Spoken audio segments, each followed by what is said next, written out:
नमस्कार कक्षा 10वीं वाले छात्र, अपना सामाजिक विज्ञान का त्रैमासिक परीक्षा का पेपर देख लीजिएगा। आपको इस पेपर का संपूर्ण उत्तर इसी वीडियो में मिलने वाला है। इस पेपर का पूर्णांक 75 अंकों का होने वाला है। समय 3 घंटे। सबसे पहले आप सभी को यहाँ पर कुछ निर्देश दिए गए हैं, तो इनको पढ़ लीजिएगा। इनको पढ़ने के बाद इस पेपर का हमारा पहला प्रश्न दिया है, जिसमें सही विकल्प चुनकर लिखना है, जो आपकी परीक्षा में 6 नंबर के पूछे जाने वाले हैं। पहला आपका दिया है, प्रथम अंतर्राष्ट्रीय पृथ्वी सम्मेलन किस वर्ष आयोजित हुआ? तो पहले में आपको लिखना होगा ए वाला 1992 में। दूसरा देख लीजिएगा, निम्नलिखित में से किस राज्य में संयुक्त वन प्रबंधन का पहला प्रस्ताव पास किया गया था? तो दूसरे में आपको लिखना होगा सी वाला ओडिशा। तीसरा आपका दिया है, हीराकुंड परियोजना किस नदी पर बनाई गई है? तो तीसरे में आपको लिखना होगा सी वाला महानदी। चौथा आप देख लीजिएगा, बालकन क्षेत्र के निवासियों को क्या कहा जाता था? तो चौथे में आपको लिखना होगा बी वाला स्लाव। पांचवा आपका दिया है, आर्थिक महामंदी की शुरुआत कब हुई है? तो पांचवे में आपको लिखना होगा बी वाला 1929 में। छठा आप देख लीजिएगा, औसत आय को अन्य किस नाम से जाना जाता है? तो छठे में आपको लिखना होगा डी वाला प्रति व्यक्ति आय। अब यहाँ पर हमारा अगला प्रश्न दिया, जिसमें रिक्त स्थानों की पूर्ति करके लिखना होगा, जो आपकी परीक्षा में 6 नंबर के पूछे जाने वाले हैं। पहला देख लीजिएगा, छोटा नागपुर क्षेत्र में किस प्रकार की जनजातियां निवास करती है, ये आपको बताना होगा। तो पहले का आंसर आप सभी लगा लीजिएगा। पहले में आपको लिखना होगा मुंडा और संताल, ये आपको लिखना होगा। ठीक है, लिख लीजिएगा पहले का आंसर। अब यहाँ पर दूसरा दिया है, दूसरे में क्या पूछा है, विश्व की सर्वाधिक वर्षा कहाँ पर होती है? तो दूसरे में आपको लिखना होगा मासिन राम, ये आपको लिखना होगा दूसरे का आंसर। तीसरा देख लीजिएगा, फ्रांसीसी कलाकार फ्रेडरिक सरायू ने कितने चित्रों की श्रृंखला बनाई? तो तीसरे में आपको लिखना होगा 2। क्या लिखना? 2 आपको लिखना है। ठीक है। चौथा आपका दिया है, खालिस्तान अंतर्राष्ट्रीय एजेंसी मुक्त व्यापार की अनुमति देती है और देशों के बीच आपसी व्यापार पर काम करती है। तो चौथे में आपको लिखना होगा विश्व व्यापार संगठन, लिख लीजिएगा। तो चौथे में आपको लिखना होगा विश्व व्यापार संगठन, ये आपको लिखना होगा चौथे का आंसर। और कोष्टक में भी लिख लीजिएगा WTO। ठीक है। और पांचवा आपका दिया है, खालिस्तान दुनिया का सबसे बड़ा लोकतांत्रिक देश है, तो कौन है? तो इसमें आपको बताना होगा भारत आपको राइट आंसर लिखना होगा पांचवे का। छठा देख लीजिएगा, मानव विकास की रिपोर्ट कौन सी संस्था जारी करती है? तो छठे में आपको लिखना होगा UNDP, ये आपको लिखना होगा छठे का आंसर। ठीक है। अब यहाँ पर हमारा तीसरा प्रश्न दिया, जिसमें सत्य अथवा असत्य बताना होगा, जो आपकी परीक्षा में 6 नंबर के पूछे जाने वाले हैं। पहला देख लीजिएगा, इटली की एकीकरण में अंतिम बाधा रोम था, तो बिल्कुल था, सत्य हो जाएगा। दूसरा आपका दिया है, श्रीलंका में गृह युद्ध की समाप्ति 2009 में हुई, तो बिल्कुल हुई थी, सत्य हो जाएगा। और तीसरा आपका दिया है, भारत में मुख्य निर्वाचन आयोग का कार्यालय भोपाल में है, तो बिल्कुल नहीं है, असत्य हो जाएगा, जबकि यहाँ पर नई दिल्ली में है। ठीक है, ये आपको ध्यान रखना होगा। और इसके साथ ही यहाँ पर अगला देख लीजिएगा, आपका चौथा दिया है, मानव विकास सूचकांक को HDI कहते हैं, तो चौथे का आंसर लगा लीजिएगा, बिल्कुल कहते हैं, सत्य हो जाएगा। और पांचवा आपका दिया है यहाँ पर, देश की प्रति व्यक्ति आय की गणना जनसंख्या के आधार पर की जाती है,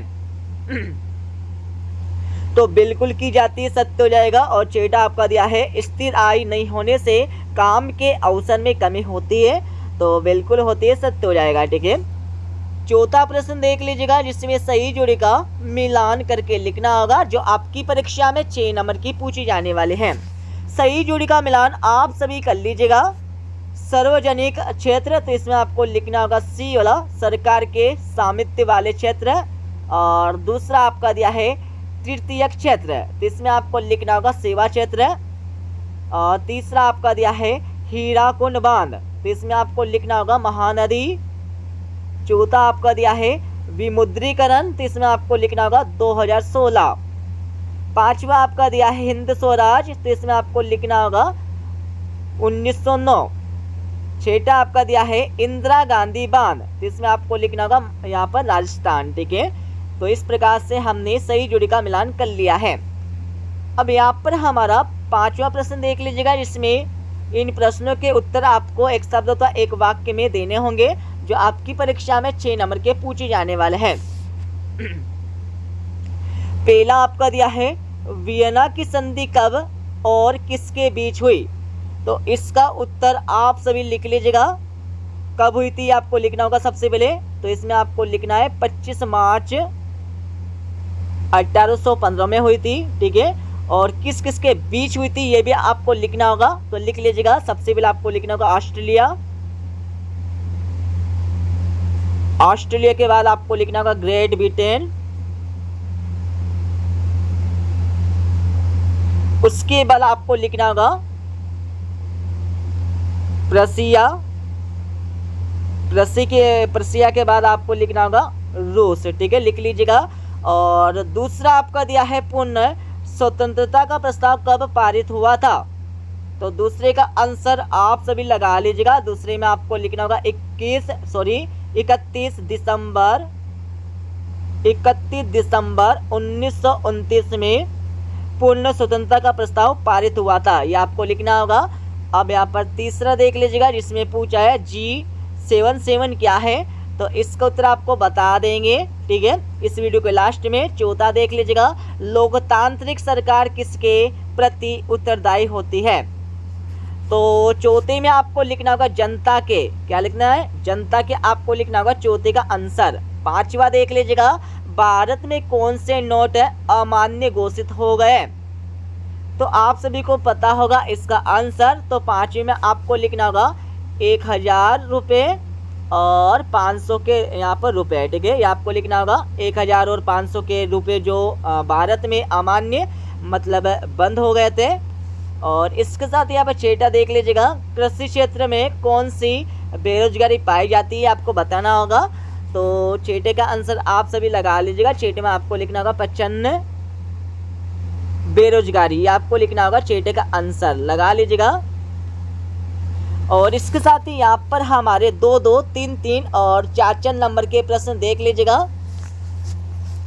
आपका छठा प्रश्न दिया है लेटेराइट मृदा की 2 विशेषता आपको बताना होगा। अथवा वाला प्रश्न आपका दिया हुआ है समुच्च जुताई किसे कहते हैं, तो सभी के आंसर आपको बता देंगे इस वीडियो के लास्ट में। ठीक है, सातवां प्रश्न आपका दिया है पारिस्थितिक तंत्र किसे कहते हैं। अथवा वाला प्रश्न आपका दिया है आरक्षित वनों से क्या तात्पर्य है समझाकर लिखिए। और इसके साथ ही यहाँ पर हमारा 8वां प्रश्न दिया है जल के असमान वितरण के कारण आपको लिखना होगा। अथवा वाला प्रश्न देख लीजिएगा, बांधों के उपयोग लिखना है। 9वां प्रश्न आपका दिया है जब फ्रांस सीखता है तो बाकी यूरोप को सर्दी जुकाम हो जाता है, यह कथन किसका है, तो उनका नाम आपको लिखना होगा। अथवा वाला प्रश्न देख लीजिएगा, राष्ट्रवाद की पहली अभिव्यक्ति कब और कहाँ हुई थी, ये आपको बताना होगा। और 10वां देख लीजिएगा, राष्ट्रवाद क्या है, इसके बारे में आपको बताना होगा।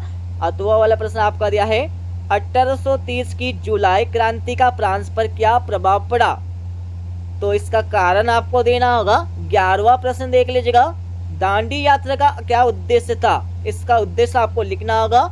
अथवा वाला प्रश्न आपका दिया है जलियांवाला बाग हत्याकांड का टिप्पणी पर आपको लिखना है। ठीक है, क्या लिखना है, टिप्पणी आपको लिखना है इस पर।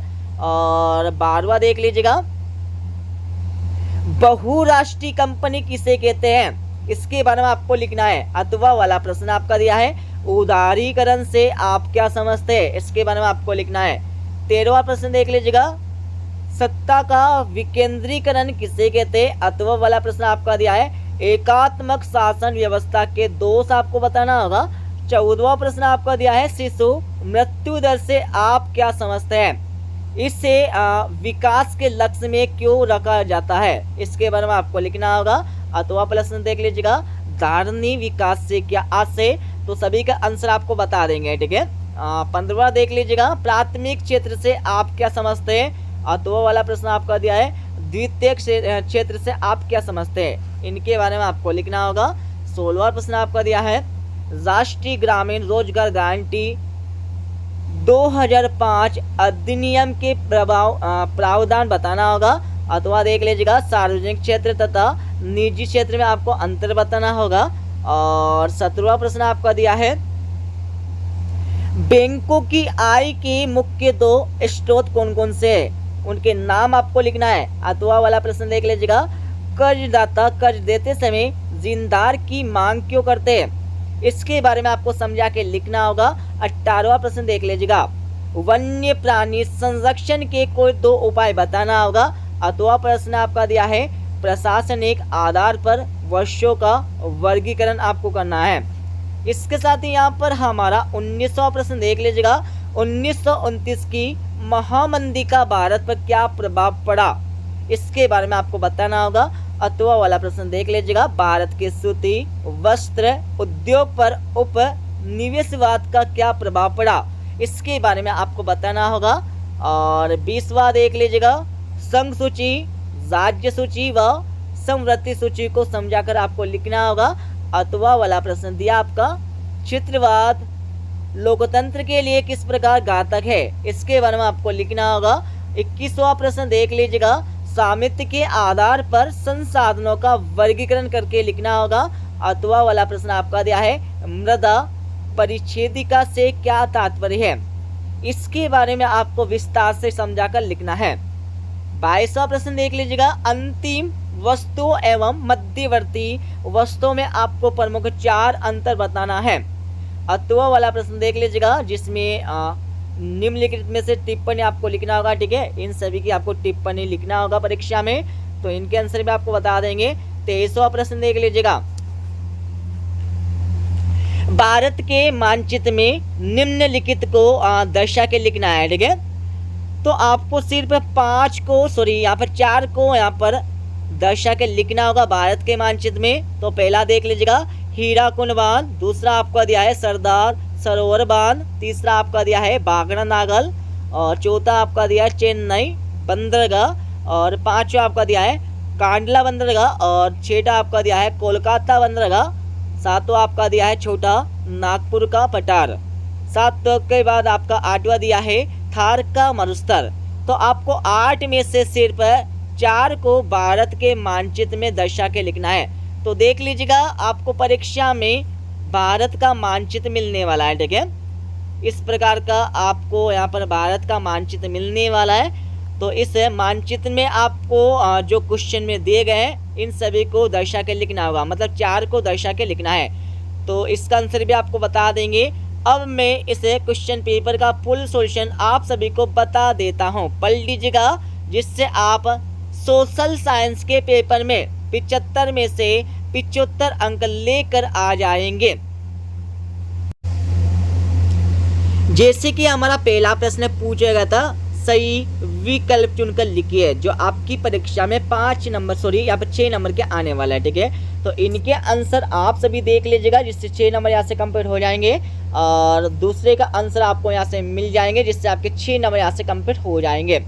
इसके साथ ही आप सभी तीसरे प्रश्न का आंसर देख लीजिएगा, जिसमें सत्य अथवा असत्य बताना था, जिससे 6 नंबर यहाँ से कंप्लीट हो जाएंगे। इसके साथ ही आप सभी चौथे प्रश्न का आंसर देख लीजिएगा, जिसमें सही जोड़ का मिलान करके लिखना था, जिससे 6 नंबर यहाँ से कंप्लीट हो जाएंगे। इसके साथ ही आप सभी 5वें प्रश्न का उत्तर देख लीजिएगा, जिससे 6 नंबर यहाँ से कंप्लीट हो जाएंगे। अब हम चलते 2-2, 3-3 और 4-4 नंबर के प्रश्नों के उत्तर पर। तो यहाँ पर देख लीजिएगा, ये हमारा 6ठे प्रश्न का आंसर हो जाएगा, पढ़ लीजिएगा, ठीक है। 6ठे के बाद आप सभी को 7वें प्रश्न का आंसर यहाँ पर दिया गया है। इसके साथ ही आप सभी को 7वें प्रश्न का 8वें वाले का आंसर यहाँ पर दिया गया है, पढ़ लीजिएगा। और 8वें प्रश्न का आंसर भी आपको यहाँ से मिल जाएगा। और इसके साथ ही आप सभी को 9वें प्रश्न का आंसर यहाँ पर दिया गया है, इसको भी पढ़ लीजिएगा। 9वें के बाद आप सभी को 10वें प्रश्न का आंसर यहाँ पर दिया गया है, पढ़ लीजिएगा। इसके साथ ही आप सभी को 11वें प्रश्न का आंसर यहाँ पर दिया गया है। 11वीं के बाद आगे हम चलेंगे तो आप सभी को 12वें प्रश्न का आंसर यहाँ से मिल जाएगा। 12वीं के बाद आप सभी को 13वें प्रश्न का आंसर यहाँ से मिल जाएगा, ठीक है। स्क्रीनशॉट भी आप ले सकते हैं। और इसके साथ ही आप सभी को 14वें प्रश्न का आंसर यहाँ से मिल जाएगा। 14वें के बाद आगे हम चलेंगे तो आप सभी को 15वें प्रश्न का आंसर यहाँ से मिल जाएगा। पढ़ लीजिएगा अच्छे से, ताकि आप सामाजिक विज्ञान के पेपर में 75 में से 75 अंक लेकर आ जाए। इसके साथ ही आप सभी को 16वें प्रश्न का आंसर यहाँ पर दिया गया है। 16वें के बाद आप सभी को 17वें प्रश्न का आंसर यहाँ पर दिया गया है, ठीक है, पढ़ लीजिएगा। इसके साथ ही आप सभी को 18वें प्रश्न का आंसर यहाँ से मिल जाएगा। 18वें के बाद आप सभी को 19वें प्रश्न का आंसर यहाँ से मिल जाएगा। 19वें के बाद आगे हम चलेंगे तो आप सभी को 19वें प्रश्न का 8वें वाले का आंसर यहाँ से मिल जाएगा, ठीक है। देख लीजिएगा ऊपर से लेकर नीचे तक।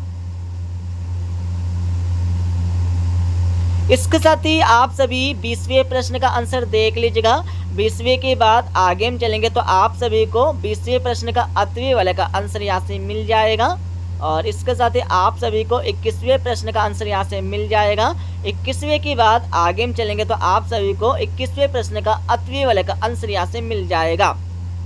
और 22वें प्रश्न का आंसर देख लीजिएगा, इसमें मध्यवर्ती वस्तु तथा अंतिम वस्तु में प्रमुख 3, 4, 5 अंतर आपको लिख देना है। और इसके साथ ही आप सभी 23वें प्रश्न का आंसर देख लीजिएगा, जिसमें क्वेश्चन में आपको दिया गया था थार मरुस्थल, भाखड़ा नागल और सरदार सरोवर, छोटा नागपुर का बटार, हीराकुंड, इन सभी को आपको भारत के मानचित्र में दर्शा के लिखना होगा। तो इस प्रकार से आपको लिखना है, यहाँ पर देख लीजिएगा, ठीक है। ये हमारा आंसर दिया गया है, उत्तर आपको दिया गया है, पढ़ लीजिएगा पूरा का पूरा। तो इस प्रकार से हमने इसे क्वेश्चन पेपर का फुल सॉल्यूशन बता दिया है, ठीक है। मिलते हैं अगले वीडियो में।